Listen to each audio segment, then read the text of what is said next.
Stroke यानी time is brain.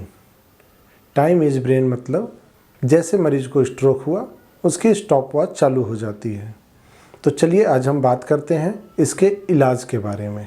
नमस्कार, मैं doctor Kumar Ashish, consultant neuro and spine surgeon, Ishan specialty clinic, Manduadih, Varanasi, आपका स्वागत करता हूं।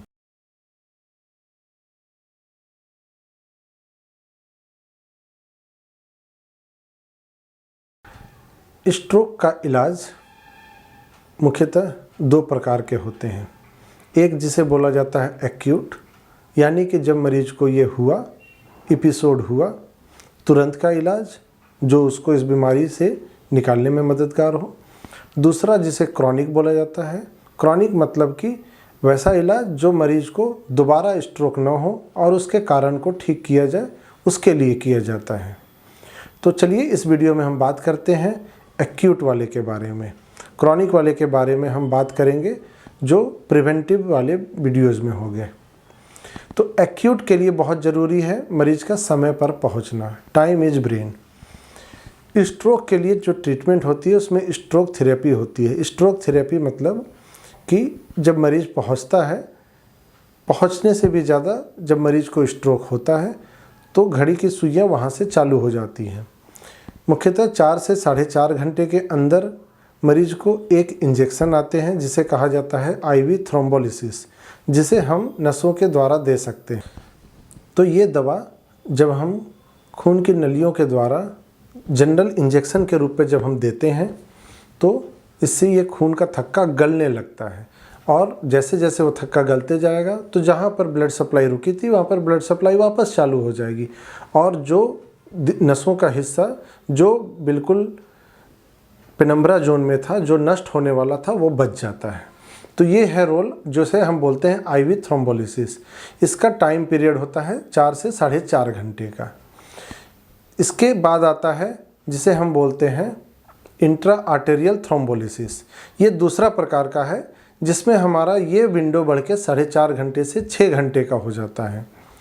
तो यानी कि 1.5 घंटे का हमें एडिशनल टाइम मिल गया। लेकिन इस पे सबसे ज़रूरी चीज़ क्या होती है कि हम जिस सेंटर पे पहुँचे हैं वहाँ पे इसकी सुविधा है कि नहीं, क्योंकि ये बिना डीएसए का हो ही नहीं सकता। जैसा कि मैंने पिछले वीडियो में बताया था, डीएसए एक प्रकार की एंजियोग्राफी जांच होती है, लेकिन उसी जांच के द्वारा जब हम जांच करते समय जांच की दवा देते हैं तो उसी में अगर हम ये थक्का गलाने की दवा देंगे तो उसे बोलते हैं इंट्रा आर्टेरियल थ्रोम्बोलिसिस। ये बिल्कुल उसी नस पे दिया जाता है जहाँ पे हमें थक्का नज़र आता या लगता है कि उसी जगह पे थक्का होगा। तो ये दवा देने से फिर वही होता है, थक्का धीरे धीरे गलने लगता है और खून की नलियाँ वापस चालू हो जाती हैं।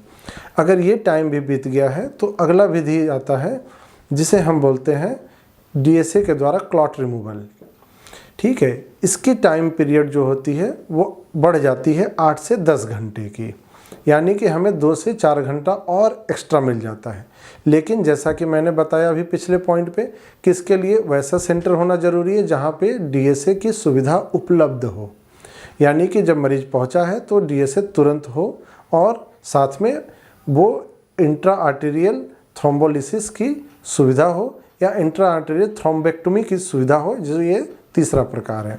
तो थ्रोम्बेक्टोमी में क्या करते हैं कि इस पे एक मशीन होती है जो एंजियोग्राफी के द्वारा ही जाती है और वो क्लॉट को अपने जाल में फंसा करके खींच करके बाहर ले आती है और खून की नलियाँ खुल जाती है। इसमें कोई दवा देना नहीं पड़ता है, ये मैकेनिकल होता है, इसीलिए इसे थ्रोम्बेक्टोमी कहा जाता है। तो ये जो होती है ये तुरंत की विधि है जो तुरंत होनी चाहिए, और इसी वजह से आपको हर जगह मिलता होगा स्ट्रोक, एक्ट फास्ट या टाइम इज़ ब्रेन। अब हम आते हैं कि ये अगर ये चीज़ें मरीज को अगर नहीं हो पाई, दूर दराज से पहुंचा है, आने जाने की सुविधा नहीं है, हमारे गांव से मरीज आते हैं, बहुत अंदरूनी इलाकों से आते हैं जो समय पर न पहुंच पाते हैं, या कई बार होता है कि वो लक्षणों को पकड़ नहीं पाते हैं, तो ऐसे मरीजों के लिए फिर और होती है जिसे हम मरीजों को कुछ इंजेक्शंस देते हैं जिससे धीरे धीरे वो सूजन जो होने वाली है उसको रोकता है और जितना हो सके नसों में सुधार करता है। लेकिन जैसा कि मैंने बताया कि दिमाग का वो हिस्सा जो बिल्कुल डेड होने वाला था, पेनम्ब्रा जोन का था, उसे नहीं बचाया जा सकता, यानी कि वो हिस्सा डेड हो ही जाता है। अब इसके आगे अगले वीडियो में हम बात करते हैं और क्या क्या मरीज को सपोर्टिव थेरेपी है जो इलाज के रूप में ही साथ में दी जाती है, ताकि मरीज की जीवन शैली बेहतर हो सके और उसकी कमी को जितना हद तक दूर किया जा सके। धन्यवाद।